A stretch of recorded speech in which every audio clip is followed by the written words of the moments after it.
I am in desperate need of having to get some materials, so I'm going to be caving and I'm going to be reading Reddit stories to you guys while I do it. So, enjoy. Story 1. I hate seeing my wife naked, and it's not because she's unattractive. For context, we have been married for 10 years and have 3 kids. Every time I see my wife naked, I walk away or stop looking at her. It's not walking into a room and seeing her and going, "Oh, my bad," and walking away, or her trying to hide herself. It's flat out, she will get undressed or get dressed around me, and I can't stand to see her anymore. The problem?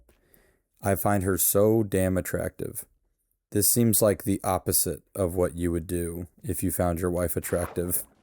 I find her so damn attractive and would be doing anything to be intimate with her. She is beautiful, always has been, but we aren't close anymore. It's not her fault, it's not my fault, but there is such a disconnect, it's painful.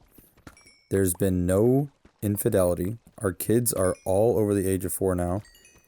And since we had our last boy, we haven't been intimate in almost 2 years now. We both are hands-on parents and work full-time. I'm just getting to the point of not wanting to be around. I feel lost and alone, and anytime I bring it up, nothing changes. I'm just so sad to be with somebody I love and yearn for, who I am so distant from. Well, up until the last part, I kind of thought it was a you thing, but it does seem like there is some sort of pressing issue that's not being discussed, likely something that could be figured out through couples therapy. Obviously, we do not have this person's wife's point of view. It's really hard to judge what's really going on when we have no idea or insight into her thoughts on this. It is good to know that there's no sort of foul play between the two of them. I mean, from what the husband tells us. But it is still very concerning that he says it's been brought up, but nothing is done. So I just kind of hope that there's communication going forward into how they can fix this possibly. Story 2. My adopted daughter is related to me. My, male 35, have an adopted daughter, 14, I'm going to call Lily. I adopted Lily the year she was born because her parents passed away from a crash. Lily had 2 mothers, I will call Blossom and Bloom. She was conceived via sperm donor. Blossom and I were exes from university. She realized that she was a lesbian with me, and we remained close friends since then, and worked with one another for years. Months after Lily was born, her mother passed. They did not have any contact with their families. I did not want kids at the time, but I didn't want Lily to be raised by a foster family. I, being her godfather, was able to legally adopt her, despite my age, and I raised her. Lily is my daughter, even though I believe she was unrelated to me. She calls me dad, and I call her my daughter, and she's aware of her mother's, and I do not pretend that I am her biological dad. So far, this is like something that I would deem as insanely honorable by this guy. Talk about a choice to make at 21. To be 21 years old or 20 or 21 years old and just be like, yeah, that's my responsibility to take care of that kid. I mean, that's probably more than a lot of people can say, especially at 20, depending on like where he's at in his life. He could have still been in college, and he gave all that up for this kid. So that's insane to me that he had done that. The story continues. Last Christmas, my sister bought our family DNA test kits to explore our heritage and to see which one of us was swapped at birth. Lily was 13 and capable of participating. I didn't think she should because her family and Lily still don't have a strong relationship. Lily had met her grandparents on Blossom's side a few times, but Bloom's refused to meet her. I didn't want her to hurt Lily by revealing questions that she might not want the answer to, but it turns out I was the one who got hurt the most. After we got our results back, we saw that Lily was a part of our family tree. The connection stated that she was my niece, and I was assuming that this was an error on the behalf of the company. So a week later, Lily, my sister, and I went to the in-person testing site and was revealed Lily is genetically related to me, but not my daughter and not my sister's daughter. I discussed this with Blossom's parents, and it turns out Blossom was conceived via sperm donor because her father was infertile. And after a month, I was able to get her mother to test as well. Blossom and I were half siblings. My father at some point donated sperm, and that conceived my daughter's mother. It was a weird feeling knowing my daughter and I had been related the whole time, and she keeps being a jerk about it, calling me Uncle Dad and making fun of me briefly dating my half sister because she knows it pisses me off. I mean, what a turnaround. Are you kidding me? There must have been some sort of innate urge to take over the responsibility of this kid, because to me, there's no other way other than them being related that this could have worked out. It's beyond comprehension to me that out of everybody that he met at a university, he dated his long lost half sibling and eventually became the father of a child that half sibling had. I feel like a more appropriate title for this would have been Me and My Half Sibling Have a Daughter or something like that. That would have been even crazier. But having your adopted daughter even having a chance at being related to you and you not being the sperm donor is still crazy. Story 3. Is it valid to dump my boyfriend because he finally gave me the engagement ring we picked out together a year ago, told me to wear it, and then 2 weeks later told me that the ring was only for me to hold on to and didn't mean we were engaged? First of all, this is a long title, and I feel like it could have been the whole story.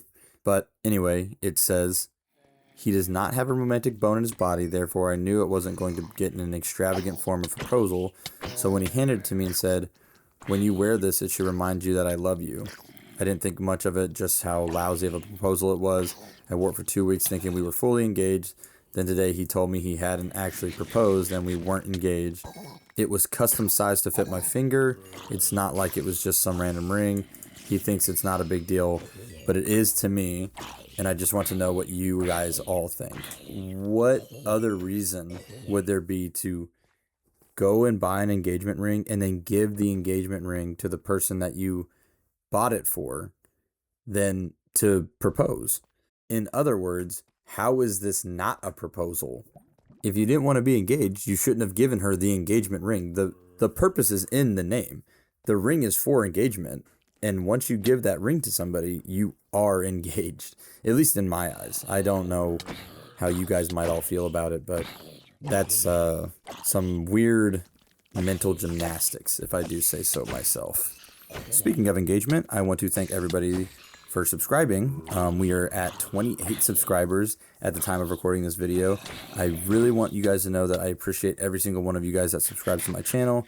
And just like I said last video, my most recent subscriber, being this person here on screen, would be shouted out and shown in the next video. So thank you guys for subscribing.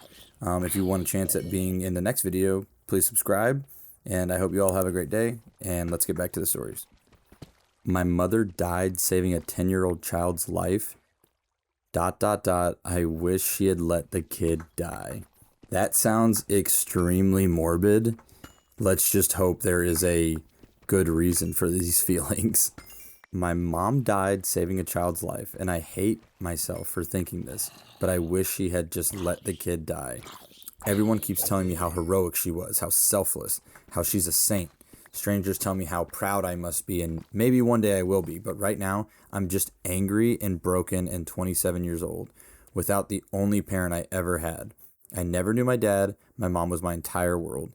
She was the only parent I had and the only constant in my life, and now she's gone. And everyone wants me to focus on how meaningful her death was instead of how devastating it was for me. As somebody who has lost a parent, I can't relate to this 100% because I do have both my parents in my life, or did have both my parents in my life. But as somebody that has lost a parent, regardless of how other people will speak about that parent, so I can relate to the feeling that nothing that they could possibly say to you will really, lift your spirits. However, I think this person's emotions in terms of being upset and angry that their mom is gone are valid. The post continues, she won't be at my wedding. She won't be there to meet my kids if I have them. I won't hear her voice again and give her advice or feel like somebody in this world knows who I am the way she did. All that is gone forever. And yes, the child is alive because of what she did. I understand that. I know how it sounds, but the child isn't my child. The family isn't my family. I don't know them. I wish my mother was alive instead. I wish she saved herself instead of a kid whose parents weren't watching them during the incident, being vague for privacy. I don't care that the kid is alive. I want my mom back. Well, I wish I could know what the incident that the person is referencing here is, but I think your mom wouldn't want you to feel that way. I mean, that sounds like so cliche, but I want it to be clear that your emotions are valid, that like you can miss your mom. But I think two things can be true. I think you missing your mom is a byproduct of the grief that you're feeling, and that's completely normal.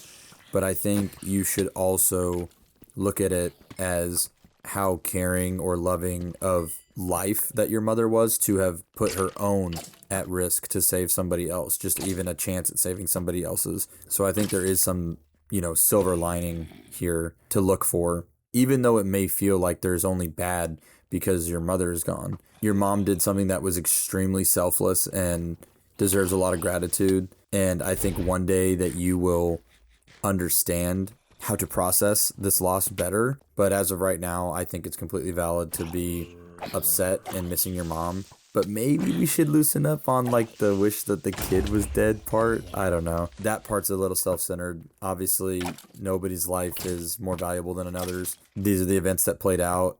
And I think it's unfair to wager that your mom's life was more valuable than the kids that she saved. That's just how I feel about it. But let me know what you guys think in the comments. All right. Last and certainly not least, I, female 22, just found out that my fiance, male 22, and I are related, and we don't know what to do. This is going to be a long story, so strap in, folks. The holidays uncovered something huge, and my fiance and I genuinely have no idea what to do. I grew up in a fairly large city in the South with just my mom, my younger brothers, and me. My dad died of cancer when I was 4, and my mom supported us by working as an accountant in a mid-sized company. It was always just the big three, as my mom liked to say. I had never known anyone from her side of the family, and she had always been extremely private about her upbringing. But as I got older, I picked up bits and pieces. Whenever we saw family, it was always on my dad's side. My parents met as adults, but after my dad had died, my grandpa really stepped up in my life.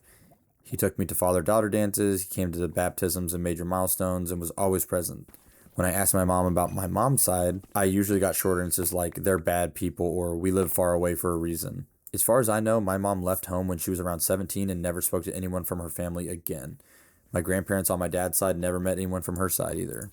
Almost 4 years ago, I got into a great university far from home. My grandpa drove me down to the campus and helped me move in. During orientation, I met Tom. We clicked instantly, same humor, same values, and a connection I had honestly never felt before. We became best friends very quickly and soon started dating. Tom is also from far away, but our hometowns are extremely far from each other. Over the years, I spent some holidays with his family, and he spent some with mine. My mom and my brother and my grandpa all adored him, and we were very vocal about wanting him to marry me. Last year, his parents even gave him a large gift to help pay for an engagement ring. He proposed this past August, right around the anniversary of when we met. We are planning to get married in June, shortly after we graduate. Last piece of context before the actual problem, Tom and I became sexually active around a month ago. We were both virgins, and we had met and had decided we want to wait until marriage. After he proposed, we decided together that we were comfortable taking this step, especially since I am on birth control and we were already planning on the wedding. Our parents assumed that we were waiting, but no one has ever directly asked until now.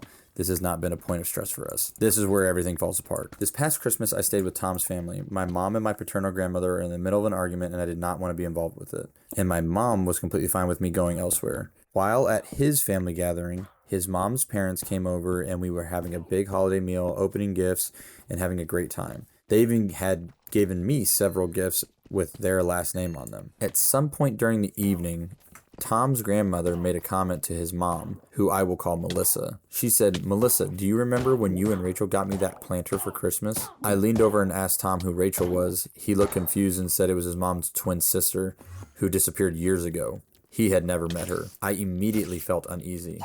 My mom's name is Rachel. Although she had gone by her middle name my entire life, I also knew that she had siblings, one sister and one brother. Tom had mentioned an uncle who passed away around 2010 at the same time. I convinced myself that it was just a strange coincidence. Later that night, people were moving around the house, and Tom and I ended up sitting alone together with some wine, and I whispered something like, "I didn't know your mom had a twin."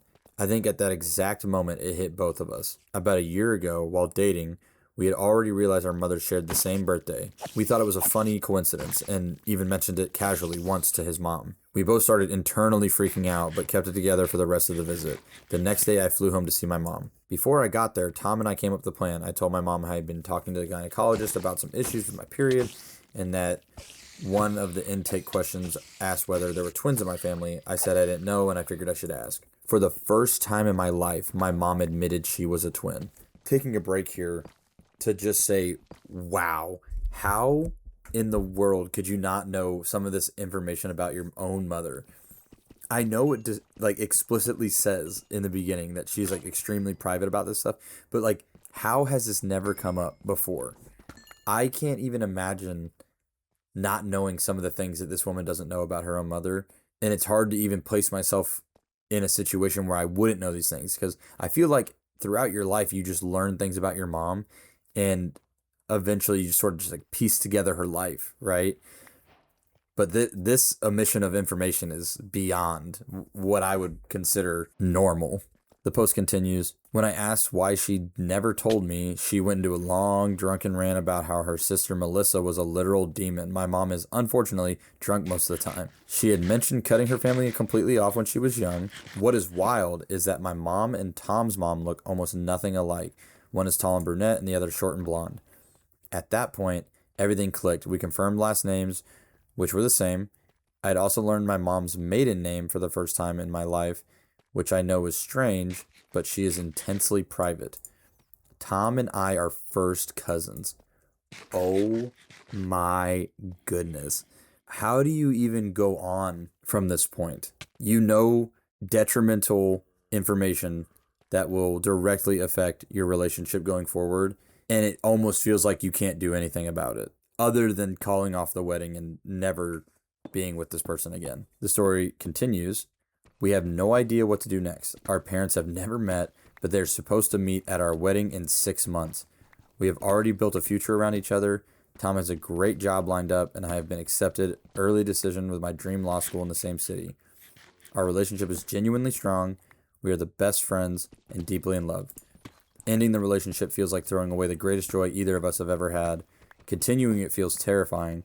There are obvious biological concerns if we ever want children. There is also the very real possibility of being disowned or pressured to split once the truth comes out. We are stuck and completely overwhelmed. What do we do? Wow. I feel like that's all I can say is wow, because this sounds like a movie almost. Like, it's an unbelievable type of story, but it's almost too insane to be made up. I don't know whether to feel bad or happy for them. Bad because, you know, you're potentially losing the so-called quote-unquote love of your life, even though it is your first cousin. But also, this is maybe a good thing that you found out now, so that you don't have to continue your life not knowing this information, and can, for the greater good, avoid a huge mistake, in other words. But I don't know what to say to this. I don't even want to begin to think of what I would do. Let me know what you guys think in the comments of this last story. I gotta hear other people's opinions. And with that, I think that's going to be where we end today. Thank you guys so much for watching. I had a great time today. Some of these stories were really, really crazy, and hopefully you can't relate to them, but hopefully you're still here or you're asleep. Either way, I hope you had a great time and enjoyed the video. Subscribe for more content, and I will see you guys next time.